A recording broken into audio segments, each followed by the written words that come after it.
লোকসভা নির্বাচনের আবহে বুধবার দক্ষিণ দিনাজপুরের বুনিয়াদপুরে সভা করেন কেন্দ্রীয় স্বরাষ্ট্রমন্ত্রী অমিত শাহ। নানান ইস্যুতে রাজ্য সরকারকে নিশানা করেন তিনি।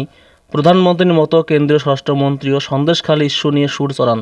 এমন লজ্জাজনক ঘটনা নিয়েও রাজ্যের মুখ্যমন্ত্রী মমতা বন্দ্যোপাধ্যায় রাজনীতি করছেন বলে দাবি করেন তিনি। শাহ বলেন, মমতা দিদি, আপনি তো একজন মহিলা মুখ্যমন্ত্রী। আমি আপনাকে একটা জিনিস জিজ্ঞেস করতে চাই, সন্দেশখালীর মতন লজ্জাজনক ঘটনা নিয়েও আপনি রাজনীতি করছেন। আপনার নাকের নিচে তৃণমূল কংগ্রেসের গুন্ডারা মহিলাদের উপর অত্যাচার করেছিল, ধরতে গেলে ইডির উপর হামলা করা হয়, হাইকোর্ট বলার পর সারেন্ডার করেছে। এরপরে উপস্থিত জনতার উদ্দেশ্যে প্রশ্ন করেন শাহ। বিজেপি নেতা বলেন, মা বোনেদের আমি জিজ্ঞেস করব, যারা সন্দেশখালী অপরাধী বাঁচাতে চায় তাদের কি ভোট দেওয়া উচিত?